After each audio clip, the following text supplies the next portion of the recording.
morning, everyone, and thank you so much for joining us today.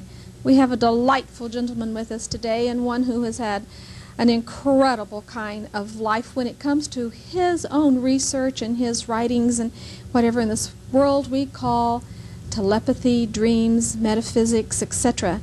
Dr. Henry Reed, good morning. Hi, good morning, Dia. It's so good to have you here. Well, thank you.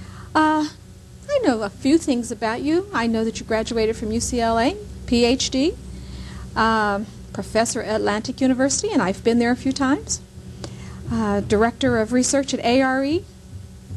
But what's the real highlights in your life? What is it that you've done that has been the most exciting to you? Well, I think for myself, as being involved in these different activities and how they've affected me and the kinds of fun that I've had with them, one of the things that I valued most for myself was learning how to paint from my dreams. This is something that is not a professional activity of mine. I don't teach. It's just for me. But seeing in dreams how to work with watercolors, they had been very frustrating to me. I really love painting, and in my dreams I was shown different ways of painting and worked with that over the years, and it's something that I have for myself, and that has come from this work. It wasn't intended, but it's been a byproduct of what I've been doing. That is fabulous, because anyone who is busy as you are, you've written several books. I want us to talk about those. You do lectures, workshops. I don't know how you have enough time to do it all. That's what people say. And you travel around the world. You also did part of your dream study in Switzerland. In Switzerland, yes. When I was after I graduated from UCLA, I took up a professorship at Princeton up in New Jersey, and they give you a leave every 2 years. And I went to Switzerland and worked there at the Jung Institute in their dream laboratory, thinking up some new experiments to do. I want our viewers to interact with us today, because it's not every day of the week that they have an opportunity to talk with someone like you and to ask you about your work in dreams and telepathy and psychic development, how to develop your own psychic powers and abilities. So I want to invite our viewers to please give a call to Dr. Reed, and especially if you're familiar with his books and with his work, and do some dialogue with this gentleman, because it's a rare opportunity. Now, also, we will get into the fact that you're going to do workshops this weekend and everything, but I want our viewers to know you as the person. How did you become interested in this world of metaphysics or parapsychology, or what do you call Actually, well, to me, it's just all psychology. I was studying psychology at UCLA. This is the 60s. This is the Beatles. You know, this is a lot of ferment and creativity.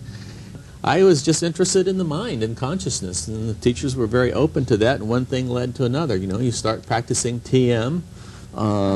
People tell you about their dreams. I think for me, my real initiation came when I realized I didn't remember my dreams. And that was the beginning, was learning how to remember my dreams. And then I learned some things, and then my first course I taught at Princeton, the students and I, we went on an adventure to learn what would happen if we tried to remember our dreams, what would that be like, and so on, and thought up some experiments.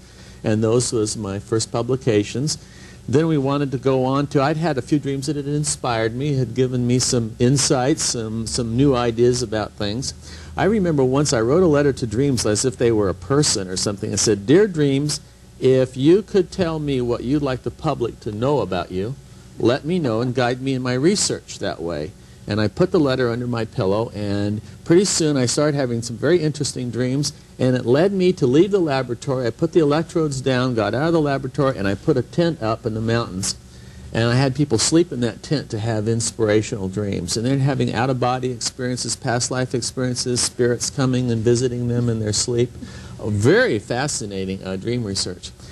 You know, I get into metaphysics and a lot of these kinds of things that people don't realize, that I think of myself as a scientist, as a researcher, but just exploring it in a new way. But the world needs people like you, people who have done your studies, your academic studies, and then your research into this other world, the metaphysical sciences and dreams.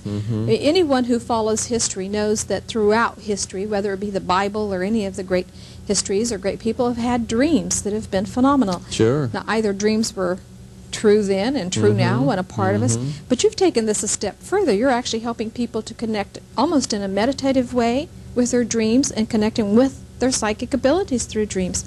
How do you do that? Well, I've just been guided by what people have told me about some dream experiences that they've had, plus I have had dreams giving me suggestions about how to go about this, you know, because I did ask dreams to sort of guide this work. One of the things that we had happen was that people would dream about other people who were sleeping in the dream tent. And this resulted in developing a ceremony in which we had dream telepathy working at a new level, where you'd have a group of people who were dreaming for somebody who had a problem and they didn't know what the problem was. And they would try to dream for the person to help them. And I've been doing that for almost 20 years with very interesting results. I personally believe that everyone should become more involved with their dream states, to keep a journal or recordings and to communicate.